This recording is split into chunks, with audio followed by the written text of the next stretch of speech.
Hello again and welcome back to our course on PowerPoint 2013. In this section we're going to look at interactivity and hyperlinks, and I'm going to start by explaining to you the reasons for using interactivity and hyperlinks. So let me start with interactivity. Interactivity really is the ability for a user to interact with a presentation. In a straightforward PowerPoint presentation, you tend to start at slide 1, step through the slides until you get to the end, and then that's the end of the presentation. But there are occasions when you might want to vary. You may want to give the presentation in a different sequence. You may want to skip to a later part of the presentation if part of the presentation is not relevant to the audience. In addition to this, and as I'll discuss a little bit more later on, it's quite often the case that a PowerPoint presentation is being used interactively by a user. Many people will present PowerPoint presentations online, and they're basically user driven, so the user steps their own way through the presentation. It's useful to be able to do things like put links somewhere in the presentation to jump to a different section. It's quite often the case that people that develop PowerPoint presentations at the very end of the presentation put links back to various sections, so that if somebody gets to the end and they decide that they want to run part of it again, they can easily jump back. So the interactive side of it is basically giving users, either the presenter, possibly the author of the presentation, but certainly a user of a presentation, the ability to control the sequence in which the slides are viewed. Now, the main tool that's used to provide this interactivity is the use of hyperlinks within a presentation. But there is another reason for having hyperlinks within a presentation, and that is that they can give links to information outside the presentation. Now, in this section I'm going to use part of the presentation about the UK Houses of Parliament to demonstrate accessing information outside a presentation. And this information can take many forms. One of the most obvious forms is the ability to access information on the internet. You need a live internet connection to do this, but provided you have that facility, I could in fact in this presentation quite easily link to additional information outside the presentation. You can also use it to link to other presentations. So if you have another presentation available, you can link to a slide in that. So the ability to link to information outside the current presentation is also an important reason for using hyperlinks. So first of all, let's look at inserting a hyperlink into a presentation, where the hyperlink is going to give us access to a web page. So I'm going to go to the first page concerning the House of Commons. I've already got 3 paragraphs there that describe some of the functions of the House of Commons. What I'm going to do now is to put in a 4th paragraph, and the 4th paragraph is going to be a link to the House of Commons webpage within the Parliament website for the UK. And what I'm actually going to do there, although this isn't really an important part of putting the hyperlink in, I'm going to stop that from being a bulleted point in my list, so it's just normal text. So to insert a hyperlink, click on Insert, and then in the Links group there is a hyperlink button. Click on Hyperlink. Now there are various options, and we'll start with the option on the left. We can say link to an existing file or web page. We can say link to a place in this document. We can say create a new document, or we can link to an email address. Now for each of those, the options that are available here are different. And I'm going to start with existing file or web page. If I'm linking to a web page, there are various ways that I can actually find the URL for that web page. I can browse to it, I can look up pages I've recently browsed to, and so on. One of those, by the way, is House of Commons UK Parliament.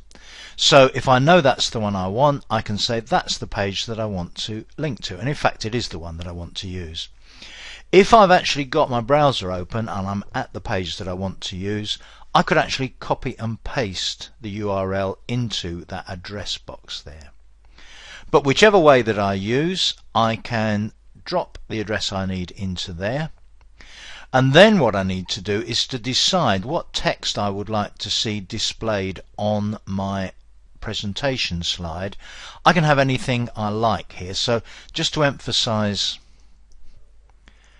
what this actually is, I'm going to change the text there to say link to House of Commons webpage. So that's the text that a user would see.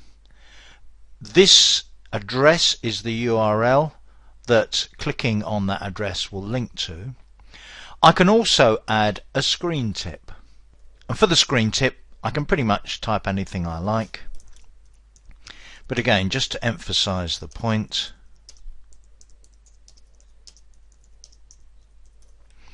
I'm just going to put in there screen tip for link to web page, just to emphasize what that does when I demonstrate this to you.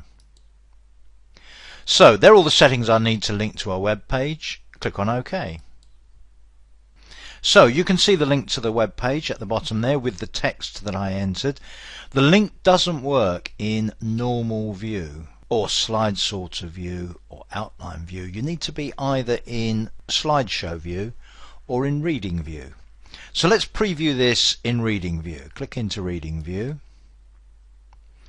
Now, first of all, note if I hover over my link, up comes my screen tip. Now obviously you wouldn't actually use that as a screen tip, but I wanted to show you what the screen tip will do. You'd put something a lot more helpful in there. Notice that as I hover over the link in reading view, the cursor changes to the pointing finger, which indicates that I've got a live hyperlink there. And if I click on that, it will take me to the House of Commons webpage. And sure enough, I'm at parliament.uk and it's open at the House of Commons page. So when I've finished looking at that, I can either close the browser or switch back into the presentation. So if I'm given a presentation and assuming that I've got connection to the internet, I can put that kind of link within the presentation, and maybe if somebody asks me a question and I need to link to some more detailed information, I can have those links ready to use. Now just one thing to point out, by the way, let me now go to the House of Lords page. Let's suppose that on the House of Lords page I was going to do the same kind of thing. So I'm going to put an extra paragraph at the bottom. Again, I'm going to stop it being a bulleted list. I can type in the text that I want to use first and then select the text and then say insert hyperlink, and the text will appear in the text to display box.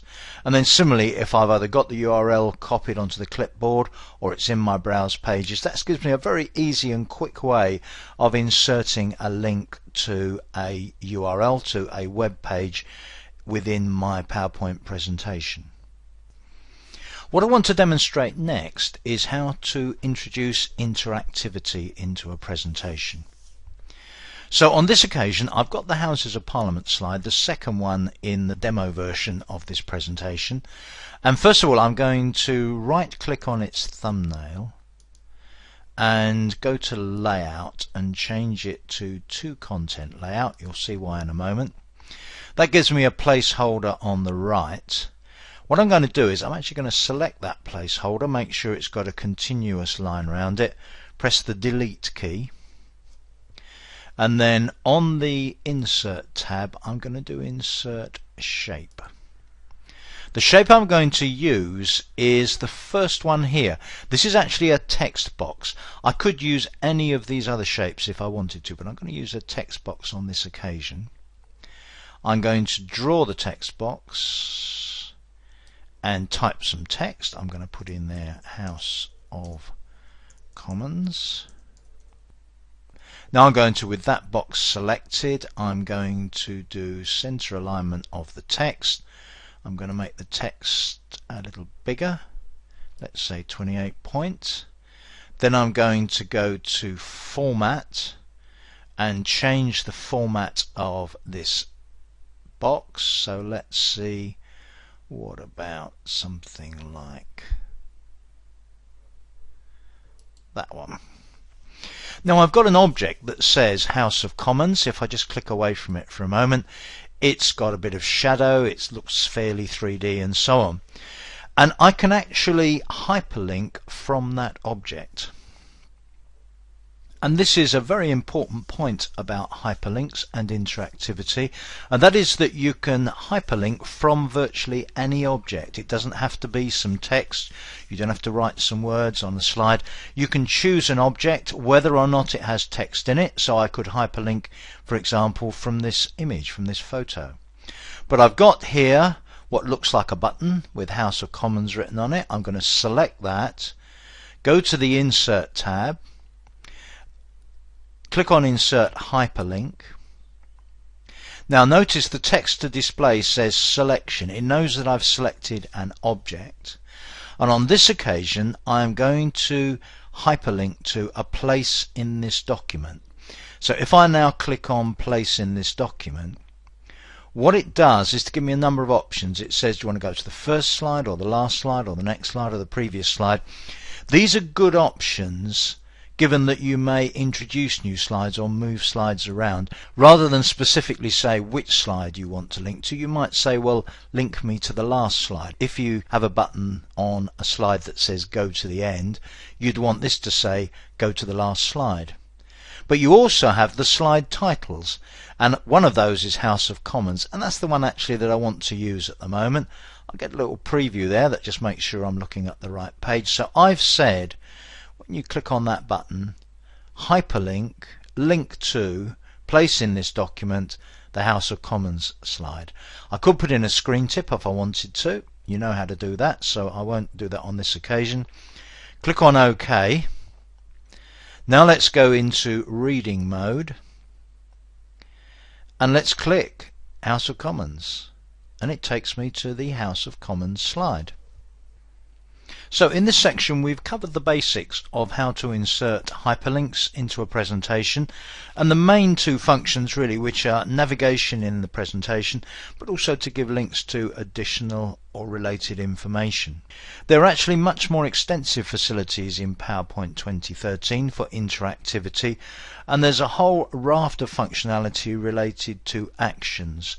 This is outside the scope of this course, but when you get more experience with the use of PowerPoint and you want to make your presentations more interactive, and particularly if you're building self-running presentations, ones where users are going to be using them themselves, then finding out about actions will be a very useful thing to do, I'm sure.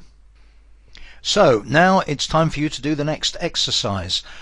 In the presentation that I've been working on, this presentation about the UK Parliament, I've already put in a link to the House of Commons webpage, or more particularly to the House of Commons section of the UK Parliament website. I'd like you to put at least 2 informational links in your equivalent presentation, the one that you're doing about your government, your club, your society, your company, your department. Put in at least 2 links of that kind, make sure that they work okay. And then I'd like you to put in at least 2 navigational links. Now what I've done is basically on the page where I added the House of Commons button, I've put a House of Commons button and a House of Lords button, and each of those takes me to the relevant section of my presentation. And I've also added a new last page to the presentation, and the last page basically says thank you to people for watching and gives a link back to the House of Commons section and the House of Lords section. So from a navigational point of view, I've started to make it possible for people to sort of find their own way around my fairly straightforward presentation. I've saved my answer to that exercise as example 11, and I'll see you in the next section.